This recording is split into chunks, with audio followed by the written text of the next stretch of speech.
Terrible things happen on warm spring nights. At least, that seems to be the pattern in my life. For whatever reason, God, or whatever force there may be that runs the universe, has decided that all my life's tragedies and mishaps should come on nights in April or May, when the world has finally beaten the chill of winter and everything should be going just right. Perhaps that's why I turned from him in the first place. I sat in my chair, gazing half-heartedly out my window, as I always did on nights when the weather would allow. Naturally, my mind began to drift. It always does. I wish it wouldn't. For every pleasant memory I have, there are 20 evil ones lurking in the recesses of my mind. But appearances can be deceiving. I appear to be wealthy, in good health, and kindly, if a little eccentric. But deep inside, I am a broken woman, completely destroyed by pain, and more so, by the lengths to which I went to stop it. I was lost in another horrifying flashback when, suddenly, I heard the doorbell ring. At first, I admit I wasn't sure what it was. Visitors so rarely called that, at first, the noise only registered as curious bells with which someone was playing nearby. A second ring filled me with a mix of excitement and dread. Who is it, and what do they want? I asked myself as I lifted my cracking bones out of my chair. When I answered the door, I was shocked to see a priest standing there. He was Father Michael, who had just come to our parish. I remembered having enjoyed his sermon the week prior. His passion, youth, and excitement were exactly what our tiny parish church needed. But why was he here? "Father Michael," I said, not attempting to hide my confusion. "To what do I owe the pleasure?" "I'm sorry if I'm interrupting your evening, Mrs. Lynde," he began. "But may I come in? I'd very much like to speak with you." He flashed his blue eyes at me and gave me a charming smile. He reminded me so much of my Albert. What can I say? I melted. Moments later, in my kitchen, the tea had been poured and the conversation began in earnest.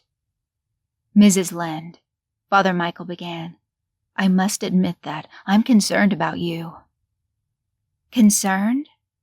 It was the last thing I expected to hear. About me? Whatever for?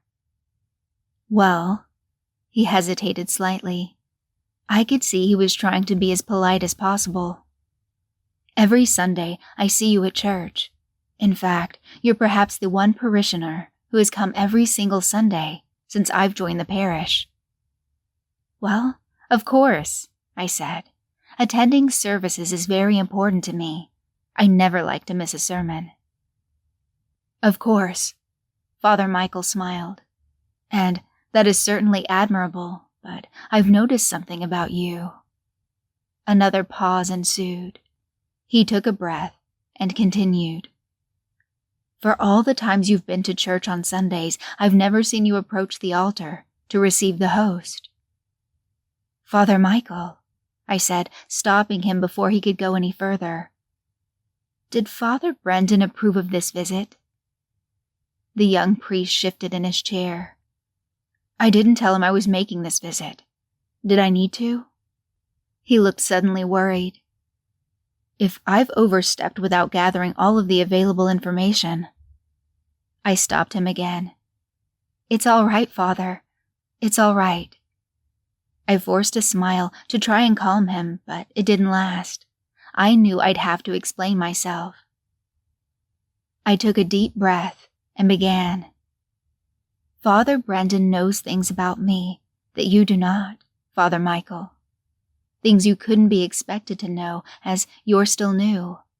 Although, if I'm honest, I would have expected him to have told you by now." I sighed, disappointed, and continued. "There is a reason why I don't get up to receive the Eucharist. It's not that I don't want to. I do want to. With every fiber of my being, I want to. But I may not. I cannot. Despite my best efforts, I felt the emotion rising in my body, taking my words from me and pushing them out, without my desire or permission to tell the rest of the story. At the risk of sounding cliché, it was on a night, quite like this one, that I made my most horrific and regrettable mistake. In my youth, Father, I was prone to fits of jealousy. I was spoiled. I wanted what I wanted, no matter who I had to take it from, or how little I deserved it. And if someone ever had better than I had, I took it as a personal insult that had to be revenged at once. I fought to keep back the tears that begged for release. That was my aim when I sealed the fate of my poor sister. I turned to the young man. His eyes, filled with sorrow and concern, begged me to go on. Delilah was such a lovely child. She was younger than myself by only 2 years, but the differences between us were like night and day. I was dark, stout, graceless, and angry with the world. She, on the other hand, was an angel by comparison. I remember watching her run through the fields, the way the sunlight and the summer breezes seemed to play in her hair, and love her just as much as my parents did. It made me hate her. I considered her my enemy. Naturally, everyone loved her, especially the men in town. The poor girl practically had to beat them away with his stick. But soon, one in particular came along, and she took to him like no one else. His name was Albert Lind. Albert Lind? The priest repeated. I could see he was beginning to piece things together. Yes, I said. The man who would become my own husband came into our family as my sister's suitor. I paused again and looked directly into Father Michael's sweet eyes, so full of compassion. You must believe that I am not proud of what I'm about to tell you. I do it only so that you can know the truth and understand my actions. Of course, ma'am, he said, and gestured for me to continue. As you may have guessed, the second I saw Albert, I wanted him for myself.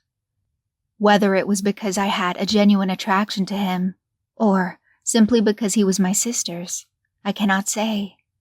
I'm sure I never even questioned my desires until it was far too late. But there we were. She had something I wanted, and I simply couldn't let that stand.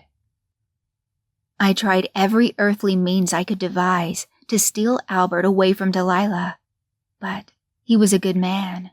He saw and wanted only her. I knew that if I wanted to win the game, for that was how I saw this whole thing, as a game, I would need to find some alternative means of persuading him. I needed help, you see, and I knew that praying to a just and loving God would not advance my cause. I watched as the young man grasped my meaning. His face went pale, and with a shaking hand and whispering lips, he crossed himself. I don't remember where I found the book, I went on. It was as if something knew what I was up to and contrived to lead me to it. In any event, as I stood flipping through it, a piece of folded parchment paper that had been stuck between 2 pages suddenly fell out. The significance of this was unmistakable, though how I knew, I couldn't begin to tell you. So, I picked up the paper, unfolded it, and marveled at what I saw. Detailed there was a ritual of some kind, a sort of recipe which promised to produce exactly the kind of results I wanted. I knew that I was meant to find this information and to put it to use. You will forgive me, listener, if I omit a brief section of what followed in my explanation. It was at this time that I explained the exact nature and method of the ritual, including the day and time it was to be performed, along with a list of what items and substances were required and how they were to be used. I have opted to leave this information out of my narrative because, for as long as I live, if I can keep anyone from ever performing the same deed and therefore stop the spread of my fate, and its attendant consequence, then that is what I intend to do. I explained to the clergyman what happened upon completion of the ritual. At first, I said, all was silent.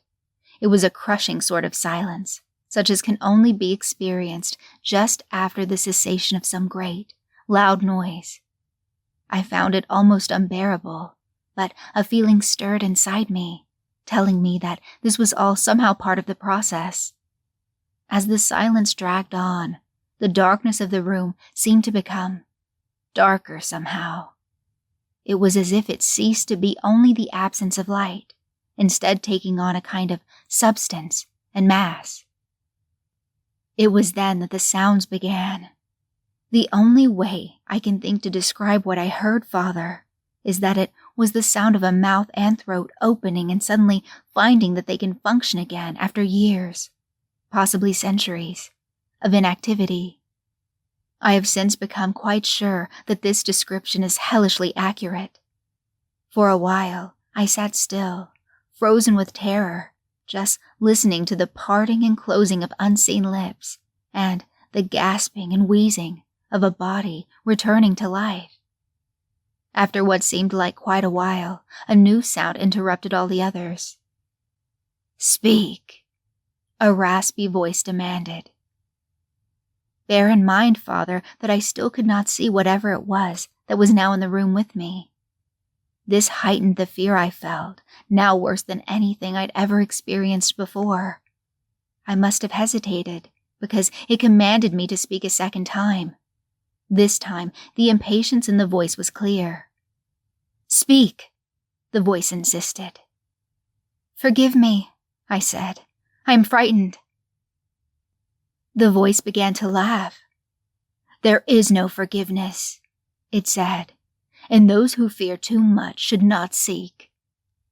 I took this as a warning that, if I did not state my purpose and desire at that very moment, I should lose my chance forever. Fighting to stop the quiver in my voice, I explained my situation to the entity. I explained that what I wanted was Albert. "And," I heard the voice say, "are you willing to make any sacrifice necessary to receive the thing you desire?" By now, I did not feel as strong in my convictions as I once had, but my head was reeling. I feared what might happen if I were to say no. I had already gone too far, and it was too late to stop now. "Yes," I said. The room fell silent again. The darkness still hung all around. Suddenly, I felt a strong, unseen hand grip me by the throat. It forced my mouth open and tilted my face toward the ceiling. I choked and gagged as I felt something invade my mouth and slither down my throat. I could not see or taste whatever it was that I was being force-fed, but I felt every disgusting, violating moment of the entire assault.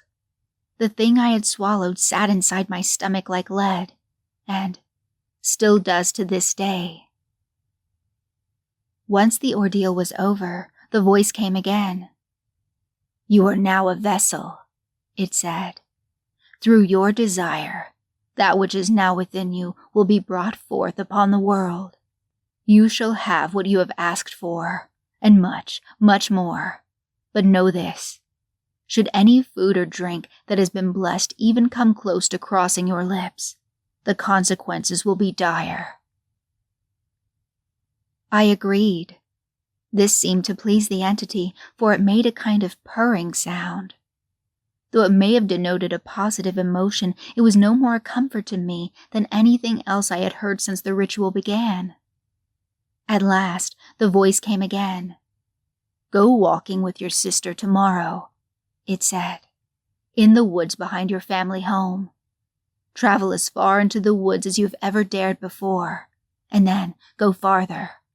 Do this, and you shall have what you desire."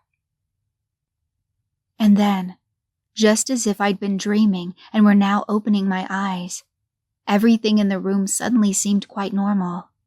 I was alone in the room. The darkness seemed to be just that. It was as if the ritual had never been done. Naturally, I did as the voice had instructed. I dared not disobey a force I didn't understand. My sister and I set out the next day in the evening. I remember the air seemed completely still, as if all of nature were waiting for something. Perhaps it was. I lured Delilah out under the pretense that I wanted to hear all the details of her upcoming wedding in a place where we should be alone and away from prying ears. Every word of hers was like a dagger plunged straight into my heart. It made me glad I had gone through with the ritual, and I suffered through it, knowing her husband would soon be mine. When at last we were as far into the woods as we could go, a sharp pain seized my stomach, and then my temples. The last thing I remember is hearing the concern in Delilah's voice. Then, all was black. Or, at least I think it was. I'm not sure. All I know with certainty is that, when I awoke, Delilah was dead. The scene was as gruesome a thing as ever I saw. She had not merely been killed. My poor, beautiful sister was utterly destroyed. The clothes had been ripped from her body. Her flesh was torn, chewed, and mangled. Severed limbs with bones protruding littered the forest floor. It was the stuff of nightmares. I ran screaming through the woods until I finally found my home again. "Something's happened," was all I managed to say. "Something's happened." I knew in my heart, even in my panic, that this was the fulfillment of one part of the entity's promise. Perhaps I should have expected this, but I honestly did not realize that my sister would meet such an end. I punish myself daily for my part in what took place. But, even knowing all of this, it was far too late to back out. I was afraid of what would happen. If the thing I had contacted knew how to do what it did to my sister, I thought, imagine what it might do to the person who summoned him, and would then betray him. I could not take the risk, so I told anyone who asked that we had been walking together in the woods when a great bear suddenly emerged from the shadows. I told them I ran and hid, and fainted dead away when I had heard Delilah's screams. At her funeral, Albert and I sat on opposite ends of a large sofa, weeping uncontrollably. As the day wore on, we found that we were inching closer and closer to each other, until finally we were each pouring tears into the shoulder of the other. Soon after, we began our romantic relationship. He proposed a year later, and then was my husband for a great many years.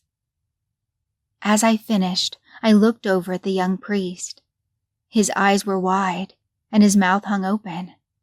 He looked so clownish that I could not help but give a little smirk.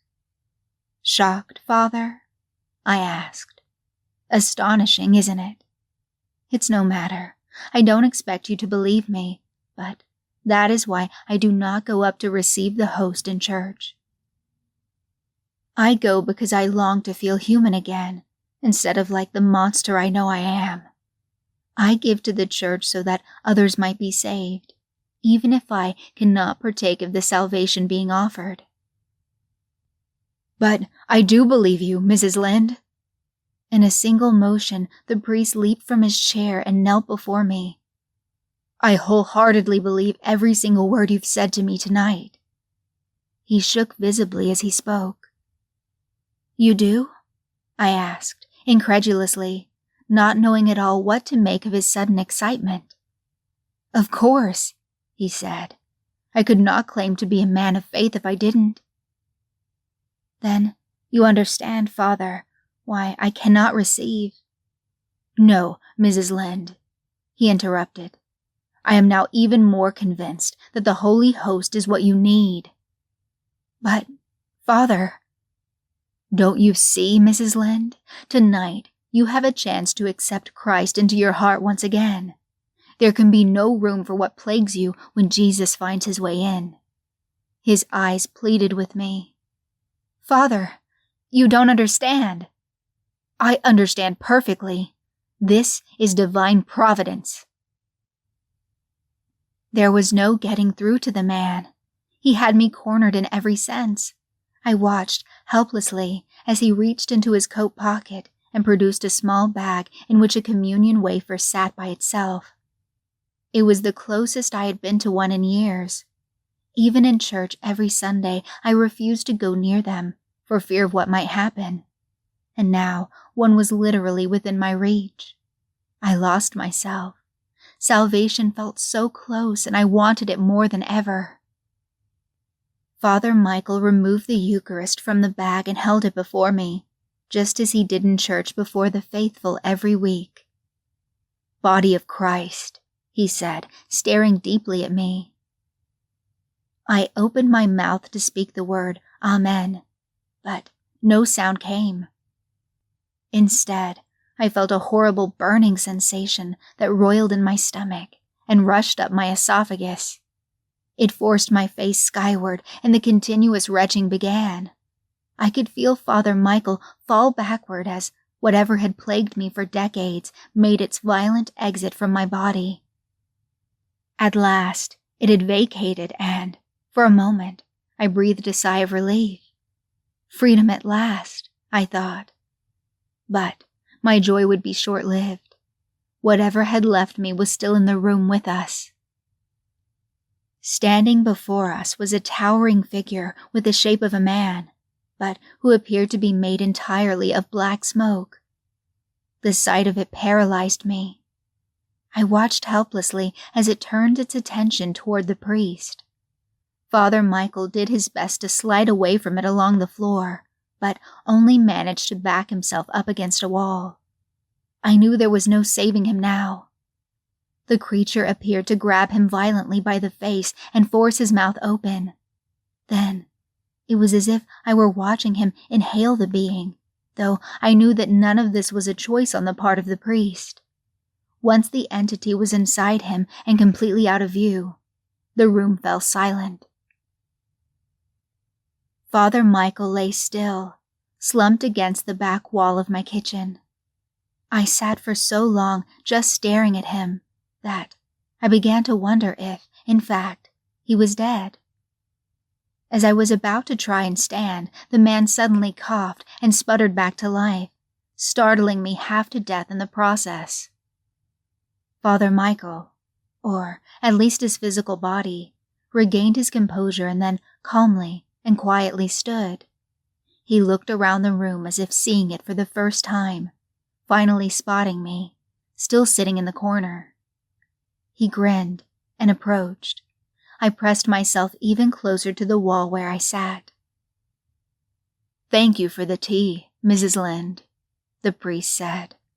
"I'll see you in church on Sunday." He then sniffed the air with a quality that was more animal than man. "Lovely night, isn't it?" He smiled again. His once blue eyes now seemed gray and clouded with a touch of something sinister. Then he turned, crunching something beneath his foot, and headed for the door. As he let himself out, I looked down to see the host, trampled to pieces.